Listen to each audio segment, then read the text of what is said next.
Bill continues to suffer from a severe case of Trump derangement syndrome, and there's nothing that will ever be done to cure him of this very serious disease. Thank you for your attention to this minor matter, President DJT. There's nothing that can be done. I'm not going to waste my time on him after you've clearly, are very, very, very, very invested in what he has to say.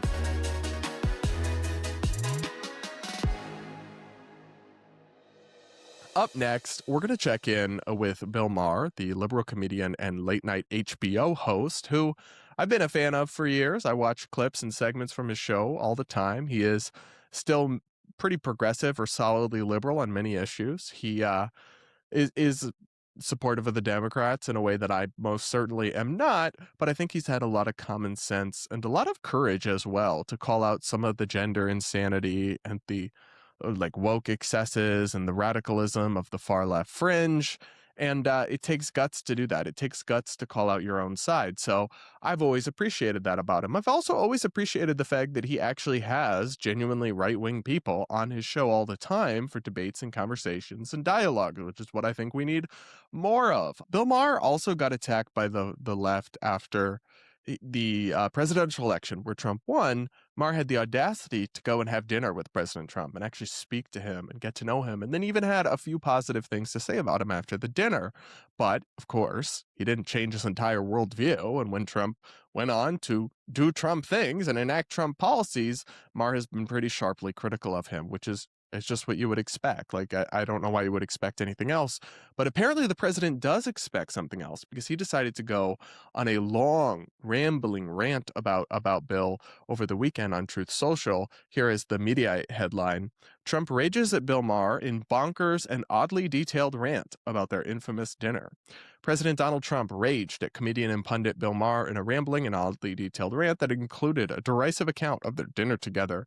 Maher took shots at Trump during Friday night's edition of HBO's Real Time with Bill Maher. As usual, one jab appeared to get to Trump. On Saturday morning, Trump lashed out over a remark Maher made during his panel segment in an epic-length post on Truth Social. So I will say that it's just funny to me that Trump seems to have so much time to watch TV and get mad about what people are saying about him.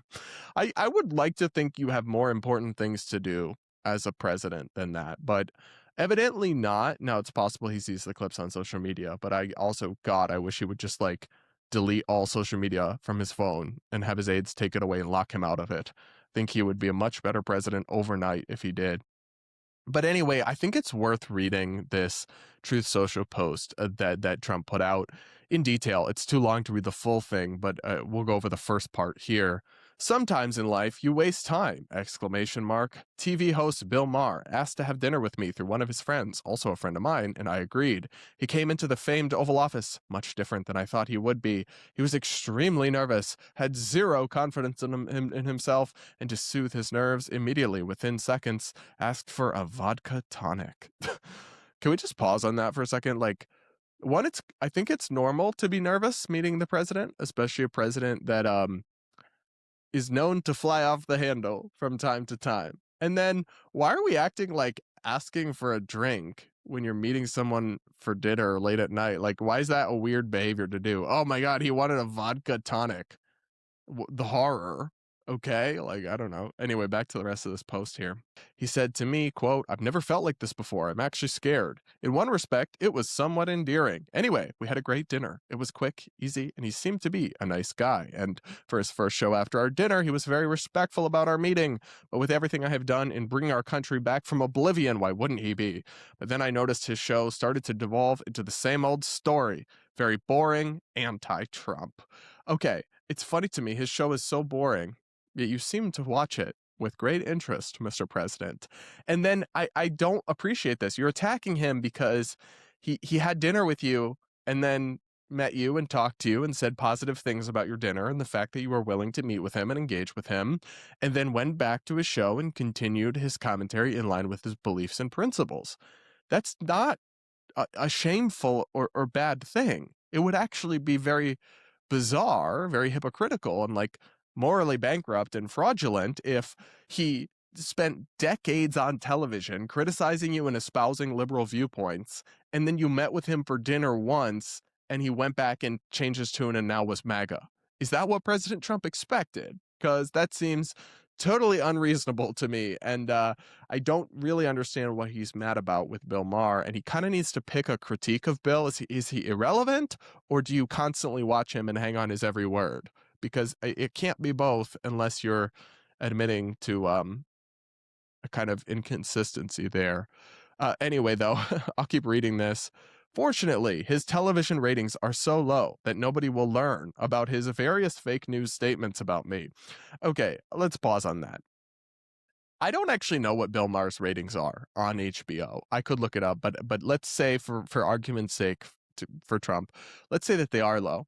I can tell you that doesn't matter in terms of him having an impact because Bill Maher's segments and clips get tens and tens and tens of millions of views on the internet every week when he does his show. So it's just, if you want to claim that he is irrelevant, that you're lying to yourself. That's absolutely not true.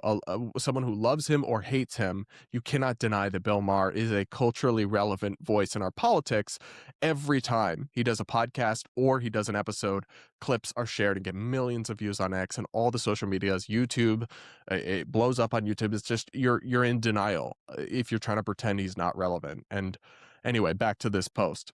He is no different than Kimmel, Fallon, or Colbert, but I must admit, slightly more talented, exclamation mark. Well, thanks for that, President Trump, acknowledging that. But he's actually quite different from those people because those people went along with all the craziest woke nonsense and all the pandemic insanity and authoritarianism, and Bill Maher did not. And you don't have to agree with him on everything or think that he is like the holy grain of wisdom for our entire politics to have an appreciation for that. But with Trump, I think and this is one of my problems with him, it's just all about the personal. It's all about his own narcissism and just, is he nice to me? And it's like, not everything is about you, Mr. President. Anyway, he says, anyway, Bill Maher is a highly overrated lightweight, and Republicans should stop using him to show how the left is coming over our way. Our base, the greatest of all time, laughs at your weakness when you do it. Maher asked me if he could come back to the White House again and with his friend, also asked to come to the wonderful White House Christmas party, but he didn't. Now, I couldn't quite understand from that tweet whether Trump was saying he asked to come to the Christmas party and I said no and didn't let him, or if you said yes and invited him and then he didn't show up. I couldn't quite tell which one that meant. I don't really care. Regardless, I'd much rather spend my time making America great again than wasting it on him. Bill continues to suffer from a severe case of Trump derangement syndrome, and there's nothing that will ever be done to cure him of this very serious disease. Thank you for your attention to this minor matter, President DJT. So I just love this idea that, like, there's nothing that can be done. I'm not going to waste my time on him after you've clearly, like, are very, very, very, very invested in what he has to say and watch his show a lot. And I do find it funny when people do that. But more importantly, I'm like, you could just not tweet and you could just not attack the only comedians and like political pundits on the left that make even a little bit of sense sometimes. Maybe you could not try to, ruin them and lash out just because your personal fifis are hurt. But I don't really expect anything different from Trump. I don't know. At this point, he is what he is, and people can decide for themselves how they feel about it. What do you guys think, though? Let me know. Make sure to subscribe to the like button. We're going to run through some other quick hits, some viral media moments and news stories I found fascinating, including President Obama appearing to confirm the existence of aliens and sparking a viral story and moment, but then kind of walking it back. Let's listen to the clip of President Obama here with podcaster Brian Tyler Cohen. Let's listen. Are aliens real? They're real, but I haven't seen them, and they're not being kept in what is it? Area 51. Area 51. There's no underground facility, unless there's this enormous conspiracy, and they hid it from the President of the United States. What was the first question you wanted answered when you became president? Where are the aliens? Where are the aliens? This clip went super viral over the weekend, and I found it so frustrating because it's like podcasters who aren't good at journalism get these big interviews with people. You have a former president tell you aliens are real, and you just move on to your next question. Now, it wasn't a quick hits round, like a rapid fire round, I understand, but you actually have to pause and you have to say, Mr. President, what do you mean? Why do you believe aliens are real? Have you seen evidence of them when you were president? You need a follow-up question because that's a massive statement for a former president to make. And it made all these seismic headlines all over the internet, all over the news media. Everyone was saying, breaking, President Obama confirms aliens are real. But because Brian Tyler Cohen here did such a poor job of like actually interviewing the president, and he got flamed and roasted for this for good reason online, honestly, because it's like, wow, the journalism is not journalisming with this one, but he got flamed for this, and rightfully so. And regardless, it's like this statement went super viral, but it was always unclear to me what exactly Obama meant. And I'm somebody who has been fascinated by the in popular conversation they're called UFOs, but kind of in the actual government they're called UAPs, unidentified aerial phenomena. I'm very interested in this story and the fact that there are apparently these UAPs that the government does not know what they are. These aerial phenomena, they move. They don't appear to be Chinese or Russian. They're more advanced than the technology that we have, but there is some reason to be skeptical of some of it. I am somebody who believes that they may well be some form of alien technology or something. I think it's possible, but I did not leap on this as like the massive confirmation that some other people, because again, it was not clear to me. Was he kind of joking? Was he saying like, oh, they're real, they just don't show them to me, and they're not in Area 51, so they're super real? Or was he saying like in a metaphysical sense, yeah, I think they are real, but I haven't seen the evidence of them, and they don't have them in Area 51? Because that's like another possible explanation that President Obama actually meant when he says they're real, he's giving his opinion. He's not revealing a fact that he knows from being president. And that is the narrative that Obama tried to clear up afterwards in a social media post. He said, quote, I was trying to stick with the spirit of the speed round, but since it's gotten attention, let me clarify. Statistically, the universe is so vast that the odds are good there's life out there, but the distances between solar systems are so great that the chances we've been visited by aliens is low, and I saw no evidence during my presidency that extraterrestrials have made contact with us. Really? Exclamation mark. Now, cue all the people with the tinfoil hat saying, they got to him. Obama, they got to him. I don't know. I think that may have actually been what he was trying to suggest with the original clip. But frankly, I think we need a lot more declassification and investigation into the truth about this and what the government does and does not have, because we have these whistleblowers who have come out and some of their statements are a little sus, but some of it really does appear to be really shocking stuff if true. So I think President Trump should just declassify a lot of it. I'm not really sure what the harm would be, and I think people have a right to know. It's a question that fascinates me because it has massive societal, but also like technological, but also theological and philosophical ramifications if there really are aliens that have visited us. And there's some reports about like crash retrieval and do we have alien life forms and bodies, and I have no idea what to make of it all. But I will say, as a recovered journalist myself, I can tell you that this bit here was exhibit 101 in how not to conduct an interview with a former president. How about that? And if President Obama wants to sit down for an interview with me, yeah, I'm just kidding, he would never. Up next, we're going to talk about this briefly because I think it's actually a big deal and kind of revealing of a broader problem and pattern. There's a scandal that's been just reported about Apple News, the massive news and information distribution thing that's like built into, I don't use it personally, but it's built into iPhone, it's built into the computers, Mac computers, and it has millions upon millions upon millions of people that use Apple News for their default go-to news service. And apparently it is almost exclusively blacklisting from its trending stories and recommending stories right-wing media, including major media outlets like Fox News and the New York Post that regularly break big stories and are a crucial part of the media landscape, whether you like them or not. So here's the reporting from the New York Post. Apple News promotes left-leaning media outlets as it shuts out conservative sites entirely. Study. Apple's popular news app has been aggressively promoting articles from left-leaning news outlets, even as it has all but shut down posts from more conservative publications, according to an explosive study. The Media Research Center, a conservative watchdog group focused on tracking media bias, analyzed a total of 620 stories that were featured by Apple News in high-traffic morning time slots between January 1st and January 31st. The Apple News feed is a mixture of stories curated by a team of in-house editors and some by algorithm. Of the 620 stories, a whopping 440 came from outlets that are rated as left-leaning, while the remaining 180 were published by centrist outlets. Meanwhile, outlets which are considered right-leaning, including the New York Post, were shut out entirely. And here's a really interesting piece where it gets specific.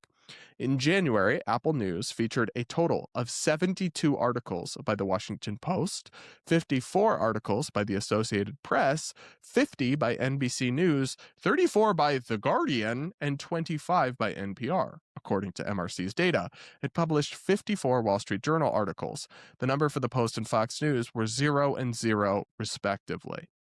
So here's the problem that I have with this, is that whether you like it or not, there is a vast conservative or right-leaning media ecosystem.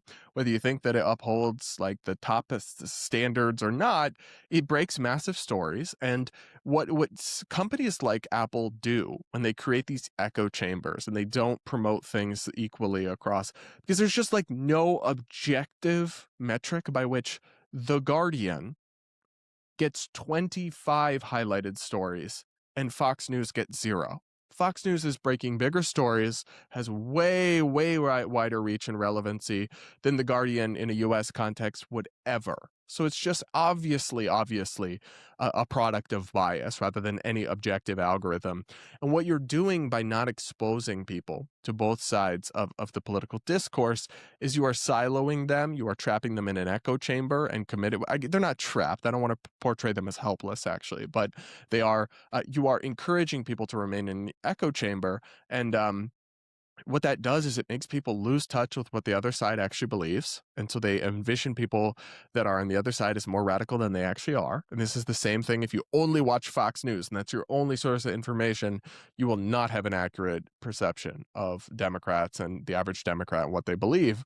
The same way is in reverse. If you only read the New York Times and all kind of these establishment media, you are not going to see the full picture. There are entire stories with massive ramifications you will never hear of because these outlets simply, a big part of media bias is not just how they cover things, but what they choose to cover and what they ignore, right? And for example, the Hunter Biden laptop story in the lead up to the 2020 election, if it was reported by the New York Post, it was then reported by Fox and all these other places, but it was specifically ignored by the Associated Press and many of the other outlets listed here. And so you would not have heard of it. You wouldn't have any idea what happened if you were just using Apple News. So I think this is a serious issue. And if these news companies, these news aggregators and distributors claim to be unbiased or claim to be actually curating news rather than just promoting an agenda, consumers should really hold them to account and demand better, because it's really going to make polarization worse. Obviously, this is just one example, but a lot of these aggregators do the same thing. Going to make polarization worse, make people more ignorant, and leave out stories. But I don't know. Maybe they're putting their own ideology over kind of the actual commitment to the mission they say they believe in, or maybe they're just responding to consumers who don't want to see anything that challenges their prior notions. And that's harder because that's a harder problem to fix for a company. Because if they just force feed them some Fox News content and people go somewhere else, that doesn't necessarily make the situation better, but at least they would be actually upholding the mission they set out to do. That's my take on that. And one other quick hit story here. This is really disturbing, but it's going viral right now. Congressman Randy Fine is a Republican from Florida, and he just is one of the most noxious and extreme figures. He's constantly tweeting nasty and insidious things. And he just tweeted with no context, "If they force us to choose, the choice between dogs and Muslims is not a difficult one." This is a sitting member of Congress. This is a Republican in good standing with committee assignments. And listen, I am certainly somebody who is willing to criticize Islam, talk about the ways in which Islamic theocracy in many parts of the world oppresses people, and just general sentiments among Muslim populations that are alarming to me. But to demonize an entire group of human beings like this is obviously evil and sick, and is the exact kind of rhetoric that leads to atrocities and human rights abuses, especially coming from the party that claims to stand for religious liberty. Yet you're saying Muslims are beneath dogs. That's just horrible. I mean, there are Muslim people, individuals who have all sorts of beliefs that are not evil and terrible, and who are contributors to society in different ways, and doctors and teachers and mothers, and it's just like, what are we doing? Switch the words here, because Randy Fine is like one of the most zealous defenders of Israel and often cries anti-Semitism when it's not justified. But of course, actual anti-Semitism is horrible and should never be tolerated. But switch the words for Jews, and you should pretty quickly pick up on what a vile statement this is. And it's not different just because of the way you feel about the group of humans. There's still a group of humans, okay? And it's like, he does this thing that's so annoying, where you tweet something out with absolutely no context, knowing you're going to rage bait people, and then you try to Mott and Bailey back to like a more, oh, well, I was talking about this. So he posted a follow-up tweet. For context, this is the leader of one of the key mainstream Muslim groups that supported Mamdani. Then he shows a tweet from this woman that says, finally, New York City is coming to Islam. Dogs definitely have a place in society, just not as indoor pets. Like we've said all along, they are unclean.